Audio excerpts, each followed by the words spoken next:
Jenny est en train de faire ses devoirs. Aujourd'hui, c'est justement son 9e anniversaire. À ce moment-là, Jenny aperçoit une voiture. Elle pense d'abord que des invités arrivent. Alors elle se dépêche de descendre pour les accueillir. Mais quand elle regarde attentivement, elle découvre qu'il n'y a personne dans la voiture. Soudain, une voix se fait entendre derrière elle. Jenny se précipite aussitôt pour aller voir. Après avoir cherché un moment, Jenny ne voit personne qui aurait pu émettre cette voix. Quand elle regarde à nouveau sur le côté, un homme apparaît subitement. Il déclare qu'il connaît l'anniversaire de Jenny, mais qu'il a oublié d'apporter un cadeau aujourd'hui. À présent, Jenny a grandi et elle est devenue inspectrice stagiaire de police. Bien qu'elle soit encore en période d'essai, sa hiérarchie lui confie une affaire délicate. Si délicate que les anciens employés ne veulent pas s'en mêler. Le suspect est un homme d'âge mûr. L'enquête révèle qu'il aime beaucoup fréquenter le quartier. Comme elle est inspectrice stagiaire, sa hiérarchie les fait travailler en binôme. Puis il fouille maison par maison. Mais dès que Jenny arrive dans le quartier qui lui est assigné, elle ressent une sensation très forte. Jenny est convaincue que la personne qu'il recherche se trouve à l'intérieur. Ensuite, elle en informe son coéquipier. Elle affirme catégoriquement que le suspect est là-dedans. Mais son coéquipier pense qu'on ne peut pas se fier à l'intuition. Alors il entre à l'intérieur. Mais à l'instant où la porte s'ouvre, son coéquipier a un accident. Cette scène prouve également que Jenny avait raison. Pensant qu'elle ne peut pas laisser son coéquipier mourir en vain, Jenny entre seule à l'intérieur. Peu de temps après, elle arrive au grenier. Elle y voit un homme, les mains levées au-dessus de la tête. Il ne résiste pas. Il a l'air très détendu. Ensuite,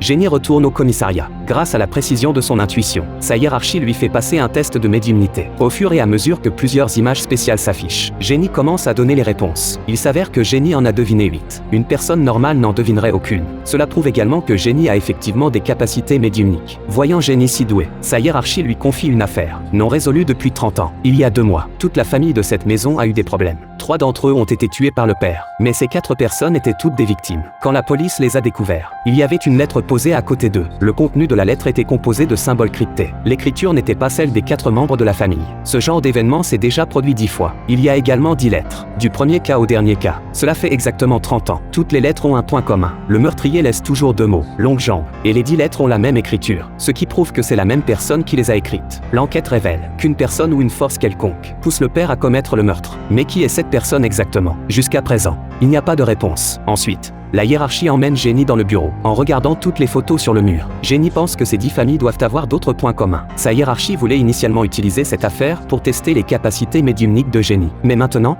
il semble que ce soit complètement inutile. Le point commun est que les 10 familles ont toutes une fille. Leur date de naissance tombe toutes le 14.